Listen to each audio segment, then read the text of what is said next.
Dear students and viewers, how are you? I think you are very well by the grace of Allah. I am A.K. Madhav Sarkar, Assistant Teacher Gaivanda Government Boys High School. Okay, dear students, today I will discuss the topics on narration. Narration, and it is very important for the student of class 8 from class 8 to 10. Narration and passive narration. Passive narration. Before knowing about the passive narration, you have to know the detached narration. ছাত্রছাত্রীরা এবং প্রিয় দর্শক যারা ভিডিওটি দেখছেন, আপনাদেরকে সালাম, আসসালামু আলাইকুম। আসলে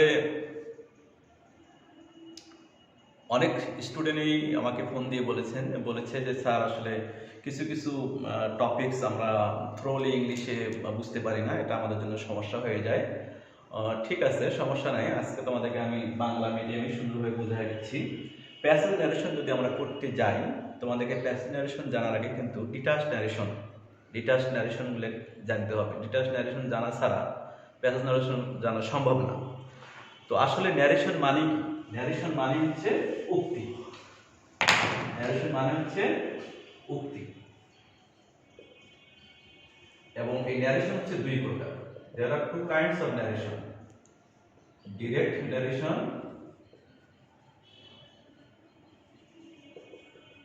and indirect narration.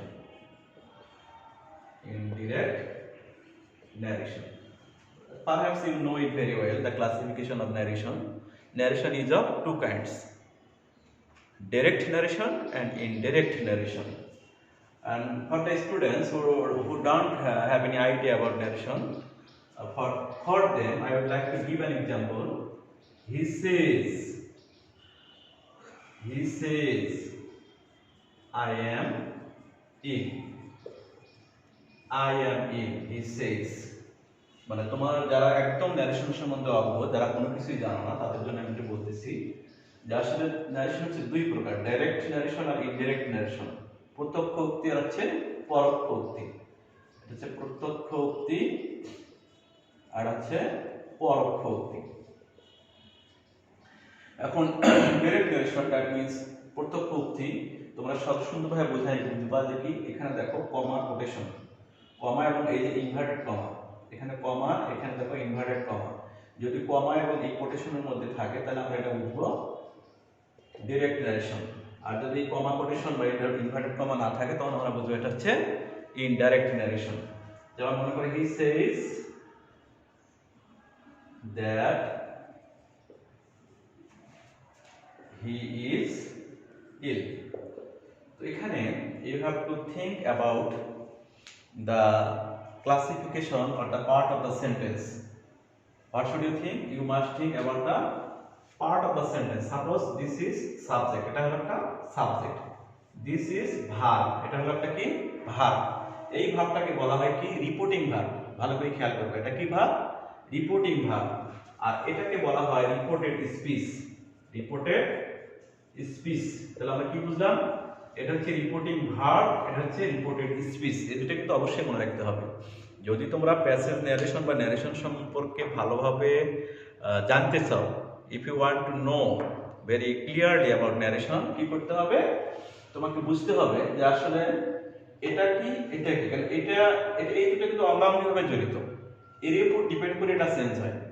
সো বুঝতে হবে কি, আগে প্রথমে তোমরা মনে রাখবা এটা হচ্ছে রিপোর্টিং ভার্ব, এটা হচ্ছে রিপোর্টেড স্পিচ। ওকে, রিপোর্টিং ভার্ব আর রিপোর্টেড স্পিচ। এখন দেখো, তোমাদের রিপোর্টিং ভার্ব আর রিপোর্টেড স্পিচ জানার পরে মনে করো কি লিখছিলাম ওখানে, হি সেজ আই অ্যাম ইল। এখানে রিপোর্টিং ভার্ব আর রিপোর্টেড স্পিচ, এই দুটো তখন আমরা ক্লিয়ারলি বুঝলাম। কি ক্লিয়ারলি বুঝলাম? যে ইনভার্টেড কমার ভিতরে যেটা থাকে এটাকে বলা হয় রিপোর্টেড স্পিচ, আর এই যে ভার্বটা সাবজেক্টে বলে যে ভার্ব, এটা হলো রিপোর্টিং ভার্ব, এই দুটো ক্লিয়ার জানার পরে আমাদেরকে সেকেন্ড অফ অল জানতে হবে কি সেন্টেন্স। সেন্টেন্স জানতে হবে। কিভাবে সেন্টেন্স জানতে হবে? অর্থাৎ রিপোর্টেড স্পিচের যে রিপোর্টেড স্পিচে যে সেন্টেন্সগুলো আছে সেই সেন্টেন্সগুলো জানতে হবে যে এটা আসলে অ্যাসার্টিভ না ইন্টারোগেটিভ না ইম্পারেটিভ না অপটেটিভ না exclamatory. So what should you know? You must have the idea about sentence. আমি তোমাদের খুব ইজিলি বুঝাই দেই যে তোমরা যারা একদম অজ্ঞ, তারা কিছুই বোঝো না সেন্টেন্স সম্পর্কে, একদম তাদের জন্য ক্লিয়ার একটা কনসেপশন দেই। যদি তোমরা দেখো সাবজেক্ট দিয়ে শুরু, সাবজেক্ট দ্বারা শুরু, সঙ্গে সঙ্গে ধরে নিবা হলো অ্যাসার্টিভ সেন্টেন্স। শেষে প্রশ্নবোধক, শেষে প্রশ্নবোধক, তখন কি বুঝবে এটা ইন্টারোগেটিভ সেন্টেন্স। মেইন ভার্ব দ্বারা শুরু, তখন কি বুঝবে এটা হলো ইম্পারেটিভ সেন্টেন্স। তারপরে অ্যাসার্টিভ গেল, ইন্টারোগেটিভ গেল, ইম্পারেটিভ গেল, তারপর মনে করো মে দ্বারা শুরু, মে দ্বারা শুরু, তখন হবে কি অপটেটিভ সেন্টেন্স। আর একটা হলো কি শেষে sign of exclamation, sign of exclamation, exclamation মানে এই যে এই চিহ্নটা, শেষে যদি এই চিহ্ন থাকে তাহলে এটা ধরে নিবা এটা হলো এক্সক্লেমেটরি। তাহলে আমাদের কি কি জানতে হচ্ছে বলো? প্রথমত we have to know about the reporting verb, তারপর রিপোর্টেড স্পিচ। এখন রিপোর্টেড স্পিচে গিয়ে আমাদেরকে বুঝতে হবে যে আসলে এই রিপোর্টেড স্পিচটা কোন সেন্টেন্সে আছে। মানে ডাইরেক্ট নারেশনকে আমরা যখন ইনডাইরেক্ট করতে যাব, of course we think about the sentence. According to the sentence, according to the sentence direct narration can be made into indirect narration. তো এখানে দেখো আমি সহজেই বুঝাই দিলাম কি যদি সাবজেক্ট দিয়ে শুরু হয় তাহলে অ্যাসার্টিভ, যদি শেষে প্রশ্নবোধক থাকে ইন্টারোগেটিভ, মেইন ভার্ব দিয়ে যদি শুরু হয় ইম্পারেটিভ, মে দিয়ে যদি শুরু হয় অপটেটিভ, শেষে যদি সাইন অফ এক্সক্লেমেশন অর্থাৎ আশ্চর্যবোধক চিহ্ন থাকে, এই চিহ্নটা, এই আশ্চর্যবোধক চিহ্ন যদি থাকে তাহলে সেটা আমরা বুঝবো এক্সক্লেমেটরি। এই জিনিসগুলো কোথায় থাকবে? এই অ্যাসার্টিভ ইন্টারোগেটিভ গুলো কোথায় থাকবে? ঠিক রিপোর্টেড স্পিচে থাকবে। কোথায় থাকবে? রিপোর্টেড স্পিচে থাকবে। ওকে, এখন আমরা আবার বলি, আমরা প্রথমে কি করব? We must try to identify either it is direct narration or indirect narration. সেটা হলো according to by seeing reporting verb and reported speech and by seeing comma or inverted comma. Now এখন তোমরা দেখো আমরা যখন এটাকে সেন্টেন্স মোটামুটি identify করলাম, রিপোর্টিং ভার্ব আইডেন্টিফাই করলাম, এখন আরেকটা জিনিস খেয়াল করতে হবে কি এই টেন্সটা, মানে রিপোর্টিং ভার্বের টেন্সটা। এর আগে আমি তোমাদেরকে বলেছি without knowing about tense it's highly impossible to advance yourself to learn English for learning English.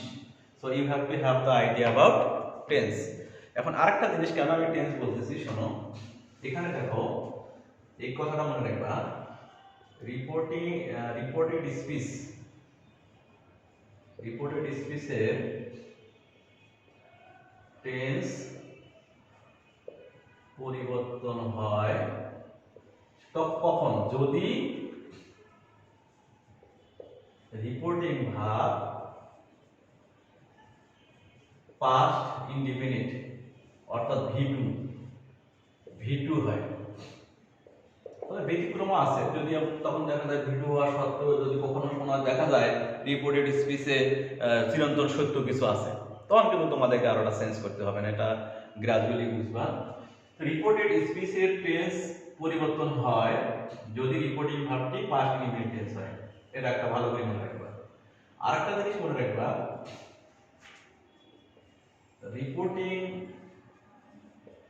Reporting ভার্বটি present টেন্সে হলে রিপোর্টেড স্পিচের টেন্সের কোনো পরিবর্তন হয় না, টেন্সের কোনো পরিবর্তন হয় না। ওকে, এই দুটো জিনিস কিন্তু তোমরা খুব ভালো করে মনে রাখবা। কি বললাম? যদি রিপোর্টিং ভার্বটা প্রেজেন্ট যে কোনো টেন্স, প্রেজেন্ট ইনডিফিনিট হতে পারে, প্রেজেন্ট পারফেক্টও হতে পারে। তাহলে তোমরা কি করবা, রিপোর্টেড স্পিচের টেন্সের কোনো পরিবর্তন করবে না, টেন্সের পরিবর্তন করবে না, বারবার মনে রাখবা টেন্সের পরিবর্তন, নট সাবজেক্ট অবজেক্টের পরিবর্তন। আমি কিন্তু সেটা মিন করি বলিনি, শুধু টেন্সের পরিবর্তনটা করবে না। কখন করবে না? যদি রিপোর্টিং ভার্বটা প্রেজেন্ট টেন্সে থাকে, তাহলে রিপোর্টেড স্পিচের যে টেন্সেই থাক সেগুলোর কোনো পরিবর্তন হবে না। কিন্তু যদি রিপোর্টিং ভার্বটা পাস্ট ইনডিফিনিট টেন্সে থাকে, মানে V2 থাকে, তখন কিন্তু রিপোর্টেড স্পিচটা পরিবর্তন হবে। সেটা কিভাবে পরিবর্তন হবে সেটা একটু জানার বিষয়। সেটা কিভাবে পরিবর্তন হবে দেখো,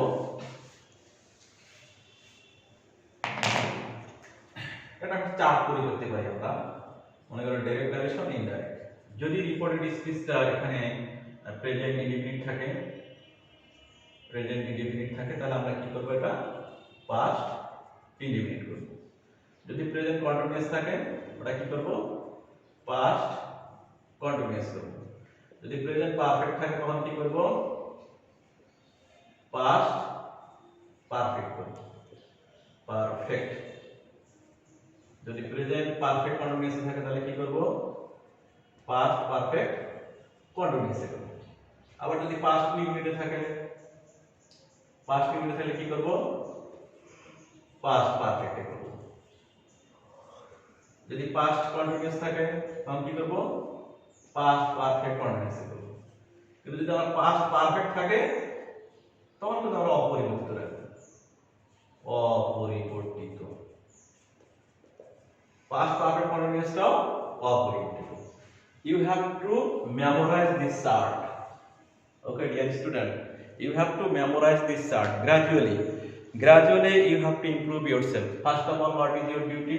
Your duty is to identify either the sentence is indirect narration or direct narration. এটা হলো তোমাদের প্রথম ডিউটি। সেকেন্ড ডিউটি কি হচ্ছে, রিপোর্টিং ভার্ব ও রিপোর্টেড স্পিচটাকে চিনে ফেলা। এই জিনিস বুঝলা যে ইনভার্টেড কমার ভিতরে যেটা, সেটা হলো রিপোর্টেড স্পিচ। আর এখানে যেটা থাকলা, সেটা হলো রিপোর্টিং ভার্বটা তো বুঝলে সাবজেক্টের পরে। তারপর তোমরা কি করবা, সেন্টেন্সটা সম্পর্কে ধারণা রাখবা। সেন্টেন্সটা কি, রিপোর্টেড স্পিচে আসলে সেন্টেন্সটা কোন সেন্টেন্সে আছে, একদম সহজভাবে বুঝাই দিচ্ছি। যদি সাবজেক্ট দিয়ে শুরু হয় অ্যাসার্টিভ, যদি প্রশ্নবোধক থাকে ইন্টারোগেটিভ, যদি মেইন ভার্ব দিয়ে শুরু হয় ইম্পারেটিভ, যদি মে দিয়ে শুরু হয় অবজেক্টিভ, আর যদি সাইন অফ এক্সক্লেমেশন থাকে এক্সক্লেমেটরি। আমি কেন বলতেছি এসব কথা, ওই টেন্স অনুযায়ী কিন্তু আমাদের ইনভার্টেড কমা বা কমা কোটেশনটা উঠে গিয়ে অন্য ওয়ার্ডগুলো বসে, সেগুলো আমি আলোচনা করতেছি। তোমরা ইনশাল্লাহ পরের ক্লাসে জানতে পাবা। থ্যাংক ইউ, তোমরা অ্যাটেন্টিভ থাকো, পরের ক্লাসটার জন্য অপেক্ষা করো ধৈর্য সহকারে।